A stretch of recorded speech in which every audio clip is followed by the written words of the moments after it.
Jug முட்டையில இருந்து வெளிவந்த 2வது நாளே நதிக்கு தண்ணீர் குடிக்க போன கோரிக்காகத்தை ஒரு கழுகு வேட்டையாடி கொன்னுடுச்சு. இந்த விஷயம் தெரிஞ்ச காலுக்காகத்தோட மனசு ரொம்பவும் கஷ்டப்பட்டுச்சு. ரொம்ப நாள் அழுதுகிட்டே இருந்தது. கோரி, இந்த சின்ன குழந்தைய என்கிட்ட தனியா விட்டுட்டு போக உனக்கு எப்படிதான் மனசு வந்ததோ? நாளைக்கு என் குழந்தைக்கு விவரம் தெரிஞ்சு என்னோட அம்மா எங்கன்னு கேட்டா நான் என்ன பதில் சொல்லுவேன்? காலுக்காக இப்படி அழுதுகிட்டு இருக்கும்போது ஜக்கு இப்படி பேச ஆரம்பிச்சான். அப்பா அப்பா, அம்மா நதிக்கு தண்ணி குடிக்க போறேன்னு போனாங்க. ஆனா இன்னும் திரும்பி வரவே இல்ல. நீங்க போய் அம்மாவை அழைச்சுக்கிட்டு வாங்கப்பா. எனக்கு ராத்திரியில அம்மா கூட படுத்தாதான் தூக்கமே வரும். இதை கேட்ட காலுக்காகவும் ஜக்கு இழுத்து தன்னோட நெஞ்சோட அணைச்சிக்கிச்சு. ஆனா ஜக்கு எதுவும் பேசாம மௌனமாவே இருந்தான். இது எல்லாத்தையும் பார்த்துட்டு இருந்த சோனா குரு, புறா, ரீட்டாகிரி இவங்க எல்லாருமே கண்ணீர் விட்டு அழுதாங்க. காலுக்காகத்தோட பையன் ஜக்கு என்னைக்காவது ஒரு நாள் தன்னுடைய அம்மா திரும்பி வந்துருவாங்கன்னு நம்பிக்கையோட இருந்தான். நாட்கள் போக போக அம்மா வராத பார்த்துட்டு அவன் மனசு ரொம்பவும் துன்பப்பட்டுச்சு. தன்னோட அப்பா கிட்ட அடிக்கடி அம்மாவை பத்தி பேசிக்கிட்டே இருந்தான். ஜக்கு கேக்குற கேள்வி கேட்டா பதில் சொல்ல முடியாத காலுக்காகவும் இப்ப எல்லாம் அம்மாவை பத்தி ஜக்கு பேச ஆரம்பிச்சாலே அழுதுகிட்டே விட்டு விட்டு வெளியே போறத பழக்கமா இருக்குச்சு. காலு, நீ இப்படி அழுதுகிட்டே இருந்தாலும் இறந்து போன கோரி கண்டிப்பா திரும்பி வர போறதில்ல. ஆமாங்காலு, உன் மனச நீதான் திடப்படுத்திக்கணும். நடந்ததை நாம அப்படியே ஏத்துக்கிட்டு தான் ஆகணும். அதை விட்டா வேற வழியே இல்ல. நீங்க சொல்றதெல்லாம் எனக்கு புரியுது. கோரி கூட வாழ்ந்த நினைவுகளை நான் மறக்க நினைச்சா கூட என் பையன் ஜக்கு என்ன மறக்க விடுறதே இல்ல. எப்பவும் அம்மா எப்ப வருவாங்க, அம்மா எப்ப வருவாங்கன்னு கேட்டுக்கிட்டே இருக்கான். அவனோட கேள்விக்கெல்லாம் பதில் சொல்ல முடியாத எனக்கு அழுவுறத தவிர வேற வழியே இல்ல. காலு, நாம எல்லாம் பெரியவங்க. நமக்கு நிறைய அனுபவம் இருக்கு. அதனால நடந்ததை நம்மளால புரிஞ்சுக்க முடியுது. அதுவும் கோரி இறந்தப்ப ஜக்கு பிறந்து 4 நாள் தான் ஆயிருந்தது. இங்க பாரு காலு, நீ தப்பா நினைச்சுக்கலன்னா நான் உன்கிட்ட ஒரு விஷயத்த சொல்ல ஆசைப்படுறேன். எனக்கு தெரிஞ்சு விவாகரத்து ஆன ஒரு பெண் காகம் இருக்கு. அந்த காகத்துக்கு ஜக்கு விட 2 வயசு மூத்த ஒரு பெண் குழந்தையும் இருக்கு. எனக்கு என்னவோ அந்த பெண் காகத்தை நீ கல்யாணம் பண்ணிக்கிட்டனா உன்னோட வாழ்க்கையும் சிறப்பா இருக்கும்னு தோணுது. அந்த பெண் காகத்தால உனக்கும் உன்னால அந்த பெண் காகத்துக்கும் வாழ்க்கை கிடைக்கும். இது மட்டும் இல்ல, ஜக்குவுக்கும் ஒரு நல்ல அம்மா கிடைச்சிடுவாங்க. ரீட்டாக்கிளி சொன்னதை கேட்டுட்டு காலுக்காக எதுவும் பேசாம மௌனமா இருந்தது. காலு, எனக்கு கூட ரீட்டா சொல்றத கேட்கும் போது அந்த பெண்காகத்தை நீ கல்யாணம் பண்ணிக்கலான்னு தோணுது. கோரி இல்லாத வீட்டுல நீயும் ஜக்கும் தனியா இருந்தீங்கன்னா உங்களுக்கு கோரியோட நினைப்பு அடிக்கடி வந்துகிட்டு தான் இருக்கும். இந்த சூழ்நிலையில புதுசா ஒரு பெண்காக உங்க வீட்டுக்கு வந்தா உங்களோட மனநிலை மாறுங்கிற நம்பிக்கை எனக்கு இருக்கு. நீங்க பேசுறதையெல்லாம் கேட்டு என்னால இப்ப எந்த முடிவுக்கும் வர முடியல. ஒரே குழப்பமா இருக்கு. சோனா, ரீட்டாக்கிளையும் புறாவும் சொன்னதை பத்தி நீ என்ன நினைக்கிற? காலண்ணா, ரீட்டாக்கிளியும் புறாவும் சொன்னதை கேட்கும் போது மனசுக்கு சந்தோஷமா இருக்கு. ஒருவேளை உங்க வீட்டுக்கு வர 2வது மனைவி ஜக்குவை தான் குழந்தையாவே நினைச்சிட்டாங்கன்னா அதை விட வேற சந்தோஷம் எதுவுமே இல்ல. ஆனா இப்படியெல்லாம் நடக்குமான்னு என்னால உறுதியா சொல்ல முடியல. இங்க பாரு சோனா, நான் சொல்ற பெண்காக நீ நினைக்கிற மாதிரி கிடையாது. ரொம்ப நல்ல பொண்ணு. தன்னுடைய பெண் குழந்தை மேல உயிரையே வச்சிருக்கா. அதே மாதிரி ஜக்குவையும் தன்னோட குழந்தையாவே நினைச்சிப்பா. இதை என்னால உறுதியா சொல்ல முடியும். ரீட்டா, இந்த காலத்துல நம்ம நடக்கிற விதத்தை பத்தியே நம்மளால உறுதியா சொல்ல முடியாது. இந்த நிலைமையில அடுத்தவங்க இப்படிதான் நடந்துப்பாங்கன்னு நாம சொல்றது பெரிய முட்டாள்தனம். என்னை பொறுத்த வரைக்கும் காலண்ணா 2வது கல்யாணம் பண்ணனா வர மனைவி ஜக்குவை தன்னோட குழந்தையா நினைக்கலாம், நினைக்காமலும் போகலாம். 2மே நடக்க சான்ஸ் இருக்கு. இவங்க பேச்சையெல்லாம் கேட்ட காலுக்காகவும் ரீட்டாக்கிளியும் புறாவும் சொன்னதை பத்தி மறுபடியும் யோசிச்சு பார்த்தது. இப்படி யோசிச்ச காலுக்காகவும் 2வது கல்யாணம் பண்ணிக்கலான்னு முடிவு பண்ணிடுச்சு. இப்படியே சில நாட்கள் நகர்ந்துச்சு. பிறகு காலுக்காகத்துக்கு ரீட்டாக்கிளி சொன்ன பொண்ணோட கல்யாணமும் நடந்து முடிஞ்சது. காலு, இதுக்கப்புறம் நீ எதை பத்தியும் நினைச்சு மனச குழப்பிக்காம சந்தோஷமா வாழ்க்கைய நடத்து. இனிமே நீ ஜக்குவை பத்தி கவலைப்படாம உன்னோட வேலைய பார்க்கலாம். இப்படி சொன்ன ரீட்டாக்கிளியும் புறாவும் பிறகு அங்க இருந்து பறந்து போனாங்க. கல்யாணம் முடிஞ்சு காலுக்காக தன்னோட மனைவி அழைச்சுக்கிட்டு வீட்டுக்கு வரும்போது சோனா குருவியும் கூடவே வந்தது. என்ன இது, எல்லாரும் மண்டபத்துல இருந்து அவங்கவுங்க வீட்டுக்கு கிளம்பிட்டாங்க. நீங்க மட்டும் எதுக்காக எங்க வீடு வரைக்கும் வந்திருக்கீங்க? பிங்கி, ஜக்கு பிறந்த நாளே நாள்ல தன்னோட அம்மாவை இழந்தவ. அவனுக்கு இனிமே நீதான் அம்மா. அவனை சந்தோஷமா வளர்க்க வேண்டியது உன்னோட பொறுப்பு. அவன் மனசுல இதுக்கப்புறம் துன்பங்கிற பேச்சுக்கே இடம் இருக்க கூடாது. இப்படி சொல்லிட்டு சோனா குருவி அங்க இருந்து பறந்து போயிடுச்சு. இங்க பாருங்க, இந்த குருவிக்கு வாய் ரொம்ப அதிகமா இருக்கு. இதுக்கப்புறம் இந்த குருவி நம்ம வீட்டுக்கு வரவே கூடாது. அதுகிட்ட சொல்லி வச்சிருங்க, எனக்கு இந்த குருவிய பிடிக்கவே இல்ல. பிங்கிக்காக தன்னுடைய பெண் குழந்தையோட கூட்டுல படுக்க தயாராச்சு. அதை பார்த்து ஜக்கு உடனே தன்னுடைய சித்தி கிட்ட போனான். அம்மா அம்மா, நானும் இன்னைக்கு உங்க கூட படுத்துக்கிறேன். எனக்கு அம்மா கூட படுத்து தூங்கணும்னு ரொம்ப நாளா ஆசை. இங்க பாரு ஜக்கு, இது ரொம்ப சின்ன கூடு. இதுல நானும் என் பொண்ணும் படுக்கிறதுக்கு தான் சரியா இருக்கு. நீ போய் எப்போதும் போல அப்பா கூட படுத்து தூங்கு. இது கேட்ட காலுக்காக உடனே ஜக்குவை கூப்பிட்டு தன்னோட பக்கத்துல படுக்க வச்சுக்கிச்சு. வந்த முதல் நாளை பிங்கி ஜக்கு கிட்ட நடந்துட்ட விதத்தை பார்த்த காலுக்காவதுக்கு மனசுக்குள்ள லேசா பயம் வர ஆரம்பிச்சது. இல்ல இல்ல, அப்படியெல்லாம் இருக்காது. முதலா ஜக்குவை இன்னைக்கு தானே பாத்திருக்கா, அதனால இப்படி நடந்திருக்கலாம். போக போக ஜக்கு மேலையும் அவளுக்கு பாசம் வந்து அவனை தன்னோட குழந்தையாவே நினைக்க ஆரம்பிப்பா. இப்படி நினைச்ச காலுக்காகவும் அப்படியே தான் கண்களை மூடி தூங்க ஆரம்பிச்சது. இப்படியே சில நாட்கள் நகர்ந்துச்சு. ஒரு நாள் காலையில எந்திரிச்ச காலுக்காகவும் அது வேலை பாக்குற இடத்துக்கு பறந்து போச்சு. காலுக்காக இப்படி வேலைக்கு போன உடனே ஜக்குவோட சித்தி பிங்கி ஜக்குவை எழுப்ப ஆரம்பிச்சது. ஜக்கு ஜக்கு, எழுந்துரு. என்ன இவ்வளவு நேரம் தூங்கிக்கிட்டு இருக்க? பிங்கி இப்படி சொன்ன உடனே தூங்கிட்டு இருந்த ஜக்கு எழுந்திரிச்சு உட்கார்ந்தான். ஜக்குவுக்கு தூக்கம் இன்னும் கலையவே இல்ல. அம்மா, என்னம்மா வேணும்? எதுக்குமா எழுப்புனீங்க? இங்க பாரு ஜக்கு, வீட்டுல தண்ணி கொஞ்சம் கூட இல்ல.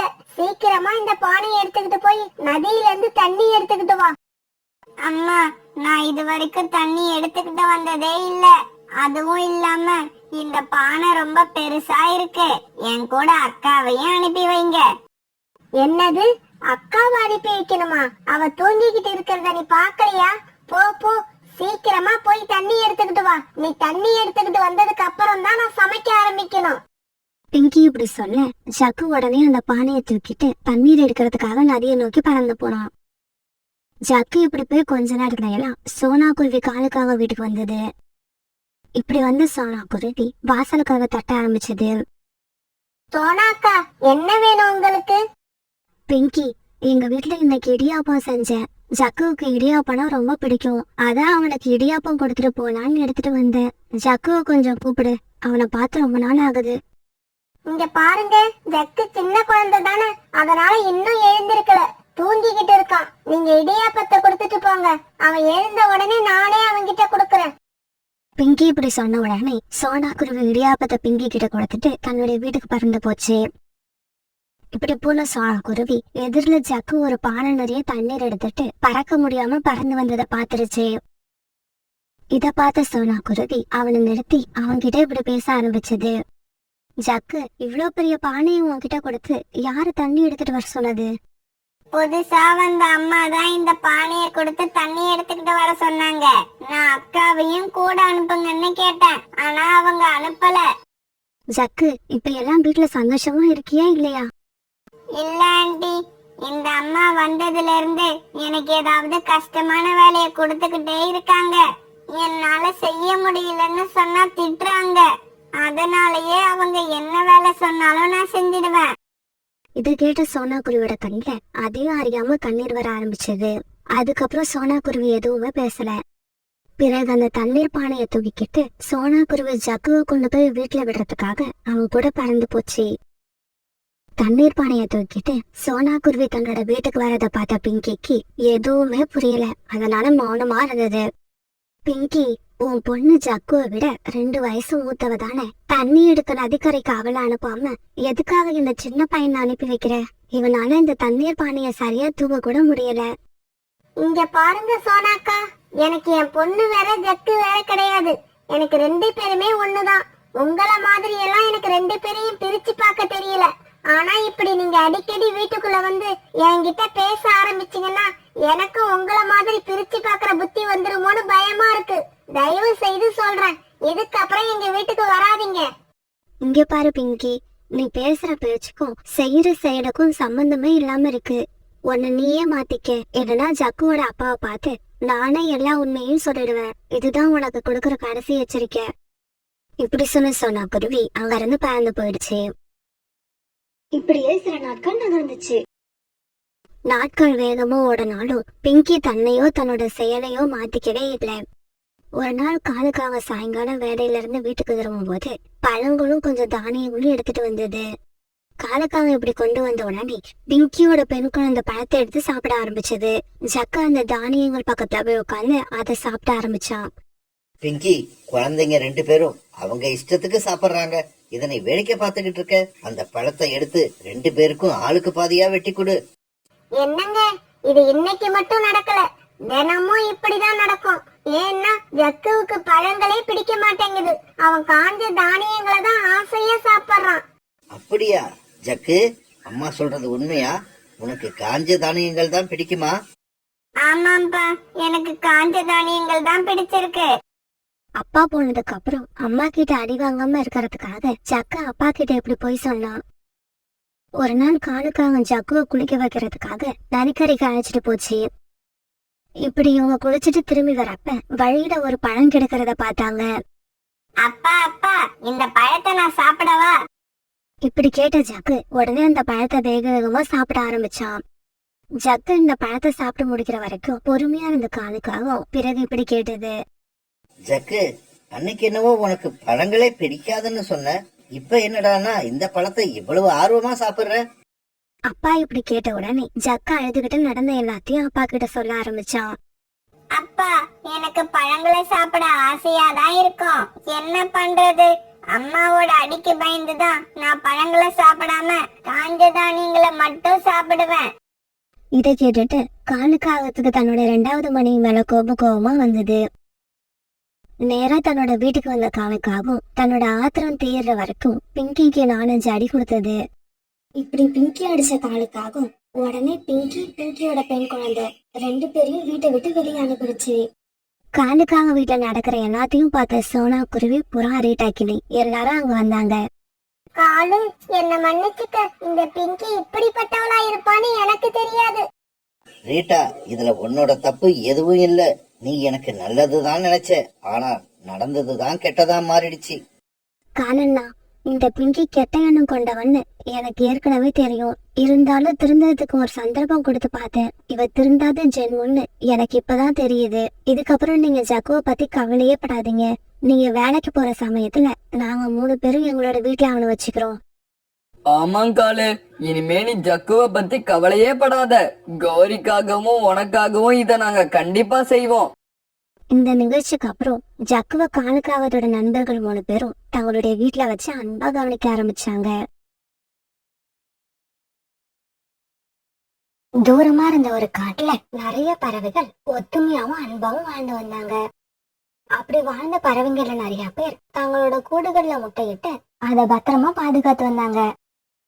அப்படி வாழ்ந்த பறவைகள்ல சோனா குருவியும் ரீட்டா கிளியும் வெளிநாட்டுல வேலை பாக்குற தங்களோட கணவர்களை அன்னைக்கு வழி அனுப்பி வச்சாங்க. சோனா, நானும் ராக்கியும் வேலை பார்க்க வெளிநாடு போறதால நீயும் ரீட்டா கிளியும் ஒருத்தருக்கு ஒருத்தர் உதவியா இருந்து குடும்பத்தை நடத்துங்க. ராணாஜி, நீங்க எங்களை பத்தி கவலைப்படாம வெளிநாட்டுல போய் நிம்மதியா வேலை பாருங்க. ஒருத்தர் கவனிச்சுக்கிட்டு நீங்க நினைச்ச மாதிரியே ஒத்துமையா இருப்போம். ரீட்டா, இப்ப நம்ம காட்டுல முட்டைகள் வேற திருட்டு போய்கிட்டு இருக்கு. அதனால நீயும் சோனாவும் ரொம்ப ஜாக்கிரதையா இருக்கணும். சரி, நாங்க கிளம்புறோம். முட்டைகளை கவனமா பாத்துக்கிட்டு நீங்களும் பத்திரமா இருங்க. இப்படி சொல்லிட்டு பிறகு ராணாவும் ராக்கியும் வெளிநாட்டை நோக்கி பறந்து போனாங்க. இப்படியே சில நாட்கள் நகர்ந்துச்சு. இப்ப என்னால வீட்டை விட்டு எங்கேயுமே போக முடியாது. ஏன்னா என் வீடு அவ்வளவு பாதுகாப்பா இல்ல. ஒருவேளை நான் வீட்டை விட்டு எங்கேயாவது வெளியில போனா என்னோட முட்டைகள் திருட்டு போனாலும் போயிடும். அதனால என்னோட முட்டையில இருந்து குழந்தைங்க வெளியே வர வரைக்கும் நான் கண்டிப்பா இந்த முட்டைகளை விட்டு எங்கேயும் வெளியில போக மாட்டேன். சோனா குருவி தன்னோட மனசுல நினைச்ச மாதிரியே முட்டைகளை தனியா விட்டுட்டு எங்கேயும் போறதே கிடையாது. தன்னோட வீட்லயே இருந்து முட்டைகளை பாதுகாப்பா கவனிச்சுக்கிச்சு. இதே மாதிரி ரீட்டா கிளி தன்னோட வீட்டுல தாங்கிட்ட 2 முட்டைகளையும் ரொம்பவும் கவனமா பாத்துக்குச்சு. இருந்தாலும் அன்னைக்கு ரீட்டா கிளிக்கு பசி ரொம்பவும் அதிகமா எடுத்தது. இப்ப நான் என்ன பண்ணுவேன்? பசி வேற வயிற்று கிள்ளுது. அதே சமயம் முட்டைகளையும் நான் பாதுகாக்கணும். முட்டைகளை தனியா விட்டுட்டு உணவு தேட போனா கண்டிப்பா என்னோட முட்டைகள் திருட்டு போயிடும். ரீட்டா கிளி இப்படி யோசிக்கிறதுக்கு காரணம் ரீட்டா கிளியோட வீடு அவ்வளவு பாதுகாப்புன்னு தான் இல்ல. வீட்டு ஜன்னல்ல இருந்த கதவு ரொம்பவும் உடைஞ்சு போயிருந்தாங்க. ஜன்னல் வழியா யார் வேணாலும் உள்ள வரலாங்கிற நிலைமை இருந்தது. என்னோட பசியும் போக்கி ஆகணும், அதே சமயம் முட்டைகளும் பாதுகாப்பா இருக்கணும். அதுக்கு நான் இப்ப என்ன பண்ணுவேன்? இப்படி யோசிச்சுக்கிட்டு இருந்த ரீட்டா கிளியோட மனசுல அதுக்கு ஒரு ஐடியா வந்தது. பிறகு ரீட்டா கிளி நிறைய இலைகளை எடுத்துக்கிட்டு வந்து தன்னோட முட்டைகள் மேல போட்டு மூடி வச்சது. இப்படி இலைகளை போட்டு தன்னோட முட்டைகளை மூடி வச்சதும் ரீட்டா கிளிக்கு ரொம்ப சந்தோஷமாவும் திருப்தியாவும் இருந்தது. அப்பாடா, முட்டைகளை ஒரு வழியா வெளியே தெரியாம இலைகளை வச்சு மூடியாச்சு. இதுக்கப்புறம் நாம உணவு தேட போகலாம். இருந்தாலும் உணவு தேடுறதுக்கு நாம ரொம்ப நேரம் எடுத்துக்க கூடாது. எவ்வளவு சீக்கிரம் திரும்பி வர முடியுமோ அவ்வளவு சீக்கிரம் திரும்பி வந்துடணும். இப்படி யோசிச்ச ரீட்டா கிளி பிறகு உணவு தேட பறந்து போச்சு. இப்படி உணவு தேட போன கொஞ்ச நேரத்திலேயே ரீட்டா கிளிக்கு தானியங்களும் கிடைச்சிருச்சு. அந்த தானியங்களை எடுத்துக்கிட்டு ரீட்டா கிளி அவசர அவசரமா தன்னோட வீட்டுக்கு திரும்பி வந்தது. ஆனா பாவம், ரீட்டா கிளி வீட்டுக்கு வந்து பார்த்தப்ப அதோட கூட்டுல அதை விட்டுட்டு போன 2 முட்டைகள் இல்ல. இலைகள் எல்லாம் பறந்து கீழே விழுந்து கிடந்தது. என்னோட முட்டைகள் எங்க போச்சுன்னு தெரியலையே. மூடி வச்ச இலைகள் எல்லாம் கீழே விழுந்து கிடக்கு. அட பாவமே, இப்படி நடக்குன்னு தெரிஞ்சிருந்தா நான் உணவு தேட போயிருக்க மாட்டேன். உணவு தேட போனதால நான் என்னோட முட்டைகளை இழந்துட்டேன். என்னோட முட்டைகளை நான் தொலைச்சிட்டேன்.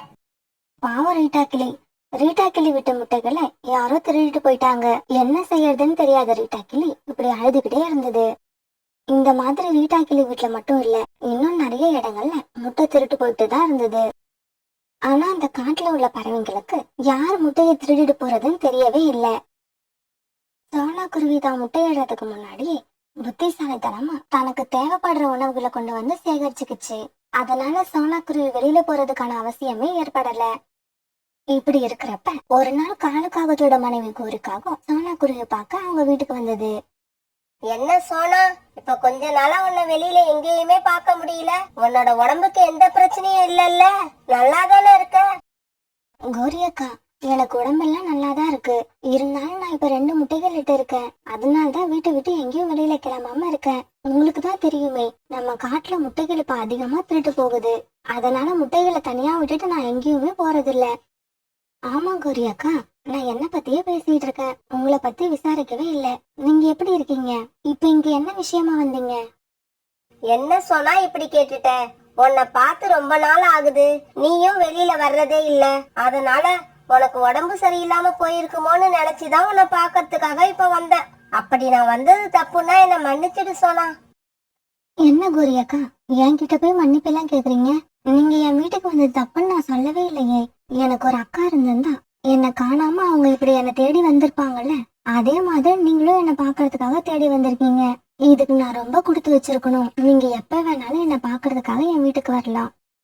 சரி சோனா, நான் கிளம்புறேன். நீ உன்னையும் உன்னோட முட்டைகளையும் பத்திரமா பாத்துக்க. முட்டைகளை திருடுற அந்த முட்டை திருட யாருன்னு தெரியற வரைக்கும் நாம கொஞ்சம் ஜாக்கிரதையா தான் இருந்தாகணும். இப்படி சொன்ன கோரிக்காகவும் பிறகு அங்கிருந்து தன்னோட வீட்டுக்கு பறந்து போச்சு. கோரிக்காகவும் போய் கொஞ்ச நேரம் கழிச்சு ரீட்டா கிளி அழுதுகிட்டே சோனா குருவி வீட்டுக்கு வந்தது. சோனா, நான் மோசம் போயிட்டேன். சோனா, நான் மோசம் போயிட்டேன். என்னோட 2 முட்டைகளையும் யாரோ வீட்டுக்குள்ள வந்து திருடிக்கிட்டு போயிட்டாங்க. ரீட்டா, முட்டைகளை தனியா விட்டுட்டு நீ எங்க போன? சோனா, ரொம்ப பசியா இருக்குதுன்னு பக்கத்துல ஏதாவது உணவு இருந்தா தேடி பார்க்கலாம்னு போனேன்.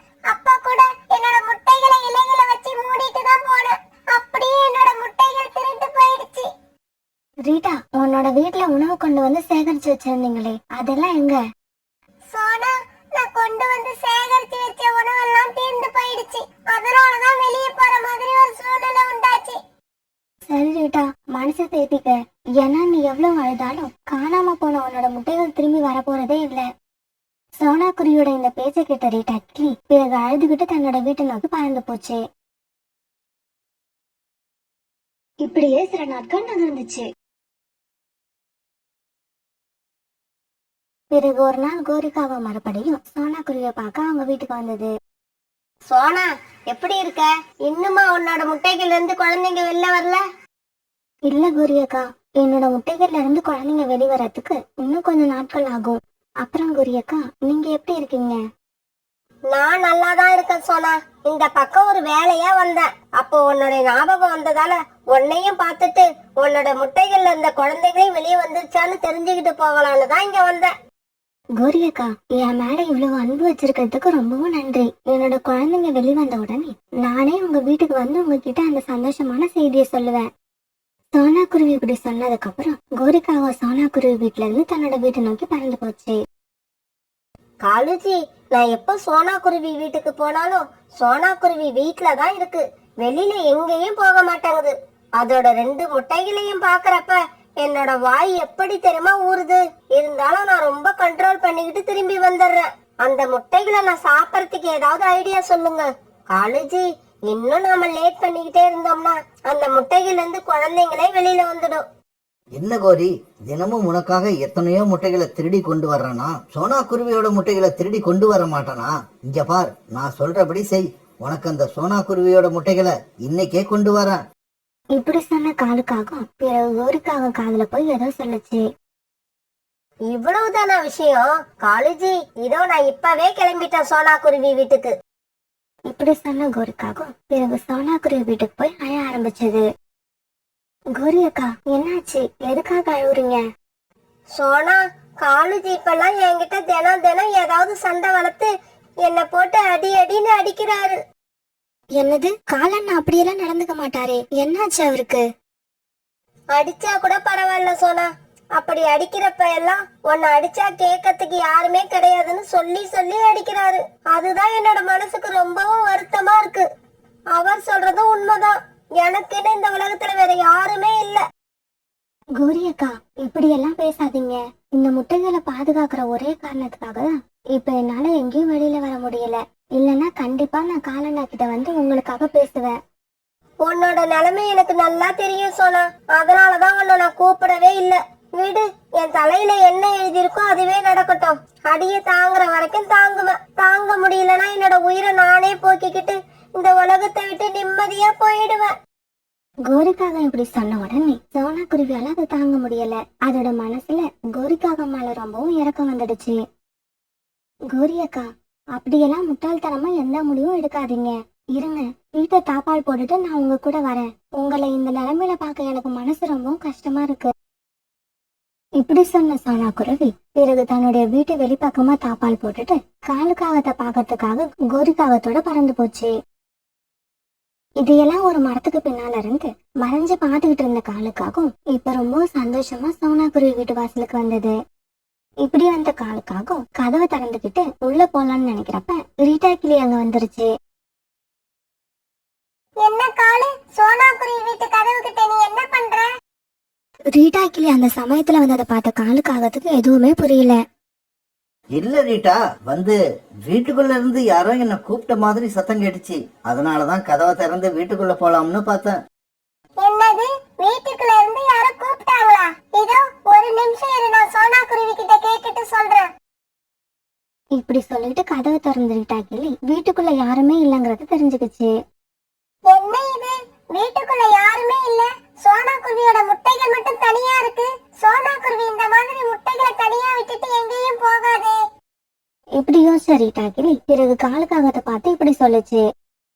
காலு, வீட்டுக்குள்ள சோனா குருவி இல்ல, அதோட முட்டைகள் மட்டும் தான் இருக்கு. அதனால உன்னை இங்க இருந்து யாரும் கூப்பிட்டு இருக்க மாட்டாங்க. சோனா எங்கேயாவது வெளியே போயிருக்குன்னு நினைக்கிறேன்.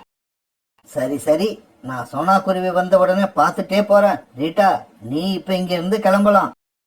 என்னது, நான் இங்க இருந்து கிளம்பலாமா? அப்படின்னா நீ இங்க இருக்க போறியா?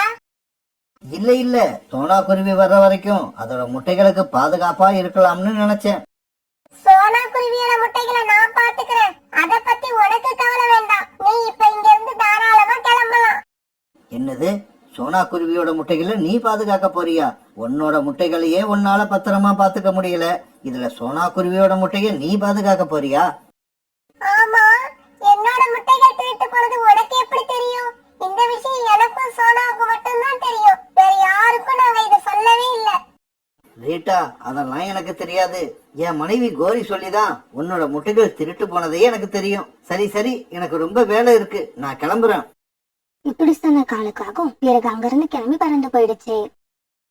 கோரி அக்கா, காலண்ணனை பார்த்து சொல்லிட்டு உடனே கிளம்பலான்னு தான் நான் வந்தேன். ஆனா இவ்வளவு நேரம் நான் காத்திருந்தும் காலண்ணனை காணோம். அதனால நான் இப்பவே வீட்டுக்கு கிளம்புறேன். சோனா, இவ்வளவு நேரம் காத்திருந்த நீ இன்னும் கொஞ்ச நேரம் காத்துரு. காலேஜ் எப்படி இருந்தாலும் இன்னும் கொஞ்ச நேரத்துல வீட்டுக்கு திரும்பி வந்துருவாரு. இல்ல கோரி அக்கா, என்னால முடியாது. இன்னொரு நாள் நான் வந்து காலண்ணாவை பாத்துக்கிறேன். என்னோட முட்டைகள் வேற இப்ப அங்க தனியா இருக்கு. இப்படி சொன்ன சோனாக்குருவி உடனே காலுக்காக வீட்டை விட்டு கிளம்பி தன்னோட வீட்டை நோக்கி பறந்து வந்தது. இப்படி வீட்டுக்கு வந்த சோனாக்குருவி கிட்ட ரீட்டா கிளி நடந்தது எல்லாத்தையும் சொல்லுச்சு. ரீட்டா, நீ சொல்றது சரிதான். ஏன்னா உன்னோட முட்டைகள் திருட்டு போன விஷயத்த நான் வேற யார்கிட்டயும் சொல்லவே இல்லை. அதுலயும் முக்கியமா கோரி அக்கா கிட்ட நான் சொல்லவே இல்லை. அப்படியும் இந்த விஷயம் காலண்ணனுக்கு தெரிஞ்சிருக்குன்னா முட்டைகளை திருடுறது இவங்களா கூட இருக்கலாம். சோனா, நீ வீட்டை விட்டு எங்கேயும் போகாம இங்கேயே இரு. நான் இதோ இப்ப உடனே வந்துடுறேன். இப்படி சொல்லிட்டு பறந்து போன ரீட்டா கிளி கொஞ்ச நேரம் கழிச்சு 2 முட்டைகளை எடுத்துக்கிட்டு வேகமா திரும்பி வந்தது. ரீட்டா, இந்த முட்டைகள் ஏது? இது எந்த பறவையோட முட்டை? சோனா, இது முட்டைகள் மாதிரி இருக்கும். ஆனா இது உண்மையிலேயே முட்டைகள் கிடையாது. இந்த 2 முட்டையுமே மரத்தால செய்யப்பட்டது. வா, நாம சீக்கிரம் இந்த முட்டைகளை உன்னோட கூட்டுல வச்சுட்டு உண்மையான முட்டைகளை நாம எடுத்துக்கிட்டு போயிடுவோம். பிறகு என்ன நடக்குதுன்னு வேடிக்கை பார்ப்போம். பிறகு சோனாக்குருவியும் ரீட்டா கிளியும் அந்த மர முட்டைகளை கூட்டுல வச்சுட்டு உண்மையான முட்டைகளை எடுத்துக்கிட்டு வெளியில போய் மறைஞ்சிருந்து பார்க்க ஆரம்பிச்சாங்க. பிறகு கொஞ்ச நேரத்துல எல்லாம் காலுக்காக அந்த பக்கமா வந்தது. இப்படி வந்த காலுக்காக்கும் கதவு திறந்திருக்கத பார்த்ததும் சோனாக்குருவியோட வீட்டுக்குள்ள போச்சு.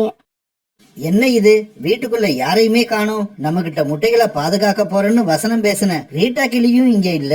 எது எப்படியோ நமக்கு இதுதான் அருமையான சந்தர்ப்பம். முட்டைய தூக்கிக்கிட்டு நாம சீக்கிரமா வீட்டுக்கு பறந்து போயிடுவோம்.